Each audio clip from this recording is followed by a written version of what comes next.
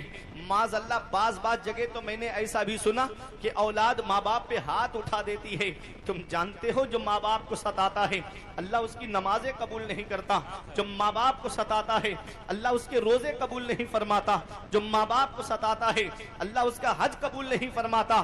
تم نے تاریخ میں سنا نہیں، تم نے وہ واقعہ نہیں سنا کہ محمد ابن ہارون کا جب حضرت مالک ابن دینار حج کرنے کے لیے گئے اور آپ کعبے کا طواف کر رہے تھے، حاجیوں کا ہجوم دیکھا تو دل میں یہ خیال آیا کہ آج حاجیوں کا یہ قافلہ ہے، لاؤ ان حاجیوں میں ان حاجیوں کا چہرہ دیکھوں جس کا حج اللہ نے قبول کر لیا ہے، اور ایک وہ چہرہ جس کا حج اللہ نے قبول نہیں کیا ہے۔ حضرت مالک ابن دینار کہتے ہیں کعبے کا طواف کرتے وقت میں نے عرض کیا میرے پروردگار آج ان حاجیوں میں وہ چہرے دکھا دے کہ جس کا حج تو نے قبول کر لیا اور جس کا حج قبول نہیں ہوا ہے۔ تو حضرت مالک ابن دینار کہتے ہیں کہ میں جب اپنے خیمے میں پہنچا تو مجھے نیند آ گئی، سب سے پہلا چہرہ مجھے وہ دکھایا گیا کہ جس کا حج اللہ نے قبول فرما لیا، اور دوسرا وہ چہرہ مجھے دکھایا گیا جس کا حج اللہ نے قبول نہیں کیا، اور سب کے وہیں پر موجود تھے دونوں چہرے۔ کہتے ہیں جس کا حج اللہ نے قبول نہیں کیا وہ بلخ کا رہنے والا تھا جس کا نام محمد ابن ہارون تھا۔ اے لوگوں توجہ دیجئے گا، بلخ کا رہنے والا ہے. میدان عرفات میں بلخیوں کے خیمے لگے ہوئے تھے. حضرت مالک ابن دینار نے سوچا لاؤ میں اس سے ملاقات کر کے تو آؤں, ایسا کون ہے جس کا حج اللہ نے قبول نہیں کیا ہے.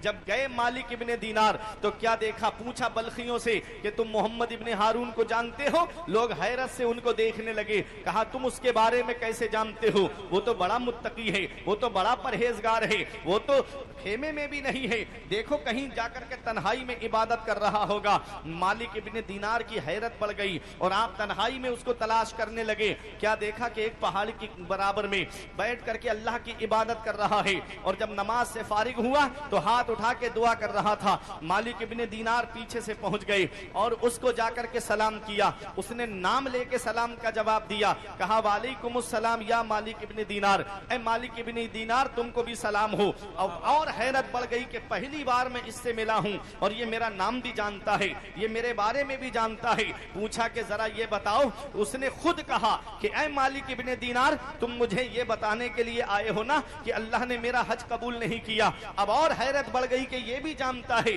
کہ اللہ نے اس کا حج قبول نہیں کیا. مالک ابن دینار نے پوچھا ذرا یہ بتا کہ تیرا حج اللہ نے قبول کیوں نہیں کیا ہے.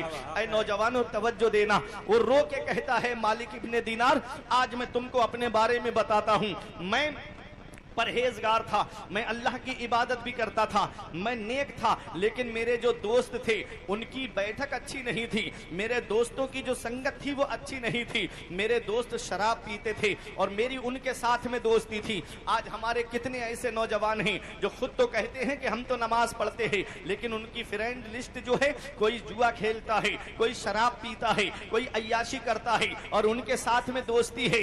یاد رکھنا نوجوانوں, میرے آقا ارشاد فرماتے ہیں المرء مع من احب, آدمی قیامت میں اسی کے ساتھ ہوگا جس سے وہ محبت کرتا ہے. اگر تم کسی جواری سے محبت کرو گے تو قیامت کے دن اسی کے ساتھ میں ہوگے. اگر کسی شرابی سے محبت کرو گے تو قیامت کے دن اسی کے ساتھ میں ہوگے. اگر کسی عیاش سے محبت کرو گے تو قیامت کے دن اسی کے ساتھ میں ہوگے. اور اگر کسی پرہیزگار سے محبت کرو گے تو قیامت میں پرہیزگار کے ساتھ ہوگے. اگر کسی متقی سے محبت کرو گے تو قیامت کے دن متقی کے ساتھ میں ہوگے. کسی مسجد کے امام سے محبت کرو گے تو قیامت کے دن اس کے ساتھ میں ہوگے. ارے ولیوں سے محبت کرو گے تو قیامت کے دن ولیوں کے ساتھ میں ہوگے. وارث پاک سے محبت کرو گے تو وارث پاک کے ساتھ میں ہوگے. حضور صوفی نظام الدین علیہ الرحمہ سے محبت کرو گے تو قیامت میں صوفی صاحب کے ساتھ میں ہوگے. اگر اعلیٰ حضرت سے محبت کرو گے تو قیامت کے دن اعلیٰ حضرت کے ساتھ ہوگے. مفتی اعظم سے محبت کرو گے تو قیامت کے دن مفتی اعظم کے ساتھ ہوگے. تاج الشریعہ سے محبت کرو گے تو قیامت کے دن تاج الشریعہ کے ساتھ ہوگے. صابر پاک سے محبت کرو گے تو قیامت کے دن صابر پاک کے ساتھ ہوگے. غریب نواز سے محبت کرو گے تو قیامت کے دن غریب نواز کے ساتھ ہوگے. غوث اعظم سے محبت کرو گے تو قیامت کے دن غوث اعظم کے ساتھ ہوگے. چاروں خلفاء سے محبت کرو گے تو قیامت کے دن ان کے ساتھ ہوگے. شہداء سے محبت کرو گے اور حسنین کریمین سے محبت کرو گے تو قیامت کے دن ان کے ساتھ میں ہوگے. مدینے والے مصطفیٰ کے دامن کو پکڑ لو اور پوری دنیا کو یہ پیغام دے دو کہ بلبل سے بہرحال نشے من نہ چھوٹے گا, برقے تپا کے خوف سے گلشن نہ چھوٹے گا. ماحول گرچہ اپنے موافق یہ نہیں ہے, سرکار مگر آپ کا دامن نہ چھوٹے گا. واہ واہ سبحان اللہ ماشاء اللہ. نعرے تکبیر, نعرے تکبیر, نعرے رسالت, مسلک اعلی حضرت, مسلک اعلی حضرت. نعرے تکبیر, نعرے رسالت. کیا ہے یہ بری صحبت. آج آدمی کہتا ہے کہ میرا بچہ تو صحیح ہے, دوستوں کے پاس جاتا ہے تو کوئی ان کی عادت تو اس کے اندر نہیں آئے گی. تو آؤ میں آپ کو شیخ سعدی علیہ الرحمہ کی ایک مثال سے سمجھا دوں جو انہوں نے گلستان کے اندر لکھی ہے کہ ایک گلاب کے پودے کے نیچے کی مٹی کو میں نے سونگھا تو اس کے اندر سے گلاب کی خوشبو آ رہی تھی. شیخ سعدی کہتے ہیں میں نے گلاب اس مٹی سے پوچھا ہے مٹی تیرے اندر سے گلاب جیسی خوشبو کیوں آ رہی ہے. تو اس مٹی نے کہا کہ میں چند دن گلاب کی صحبت میں رہی اس لیے میرے اندر سے گلاب کیسی خوشبو آ رہی ہے.